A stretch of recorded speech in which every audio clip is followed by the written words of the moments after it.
Hello everyone, today we're going to go over 25 things you're going to want to know if you're considering dipping your feet into Honkai Star Rail. And if you do end up having any more questions on things I don't end up covering in this video, please let me know in the comments below. And one more thing before we get to the list, keep in mind that we're going to start off with some common knowledge and start ramping it up as we get through the list. Okay, starting it off simple with number 1, Honkai Star Rail is a gacha game.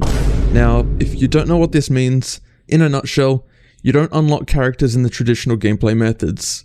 Instead, you have to wish for them using warps, which can be earned in-game or bought with the most powerful item in the game.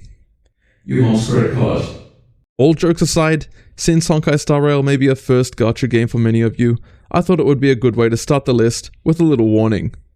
Now that we've got that out of the way, you better be holding onto your seat because we're going to speed over some simple but important tips. At the start of the game, the Trailblazer starts off with the physical element, but more elements can be unlocked throughout the game. There will be a beginner's banner you should spend your warps on in order to guarantee a 5-star within your first 50 pulls. The banner comes at a 20% discount for every 10 pull you do, and disappears after your 50 warps have been completed. The other banners will be a standard banner, rate up banner, and a light cone banner, which is a weapon banner. After 300 pulls on a standard banner, you will be able to choose a standard 5-star character to add to your party. In every 10 warps, you are guaranteed to receive a 4-star. Collecting duplicate characters grants you Eidolon. Eidolon is used to activate new abilities on your characters and works similarly to constellations in Genshin Impact. You can use certain items in order to grant abilities called traces. These abilities exist on an ability tree. You can equip up to 6 relics on any given character. Relics, just like Genshin Impact's artifacts, come with 2-piece effects and 4-piece effects, so a little more mix and match capabilities than Genshin's 5 pieces. You can assign characters to collect certain things over a period of time.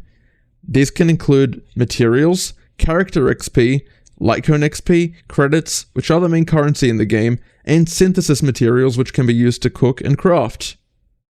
In order to get the most out of your time, make sure you spend your Trailblaze power each day in order to maximize your best rewards. If you've played Genshin before, this is basically resin. You can have a maximum of 180 Trailblaze power. Trailblaze power recharges at a rate of 1 power every 6 minutes. Dailies can be viewed in the daily training menu in the guide. You just have to complete some general activities to earn XP and gain rewards. Now that we've gotten over the quick tips, let's go over what you need for combat in this game. Your team consists of 4 characters. These characters come in one of 7 elements, which can be physical, fire, ice, lightning, wind, quantum, and imaginary.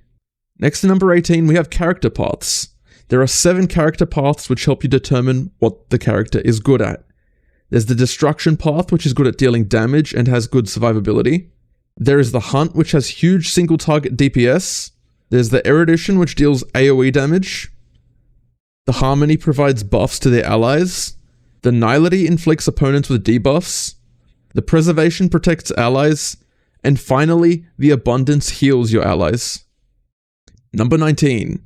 Enemies have a white toughness bar. This toughness bar can be broken, allowing you to deal bonus damage to that enemy.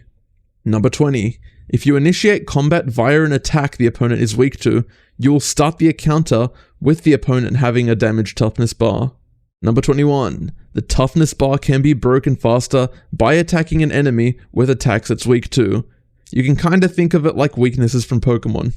Number 22. Characters with higher speeds move first.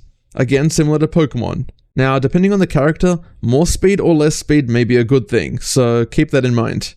Now, coming up in number 23. If you want to save some time, you may want to consider speeding up your battle animations, or even allowing characters to auto-battle if the enemies aren't too complex. Super easy way for you to save some time, unlike in Genshin Impact. Okay, next in number 24. Characters have basic attacks which grant skill points, skills which consume skill points, and ultimates which consume all of the energy of the given character, granted that they had it fully charged.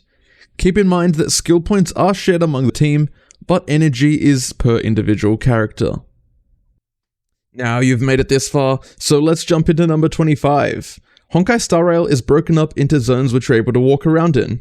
Now, this isn't one big interconnected world in the same sense of games like Genshin Impact or Breath of the Wild, but hold on.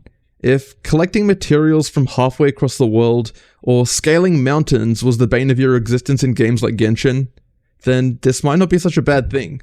And for those of you who've made it this far into the video, make sure to subscribe to this channel if you want some more Honkai Star Rail content. Thanks for watching.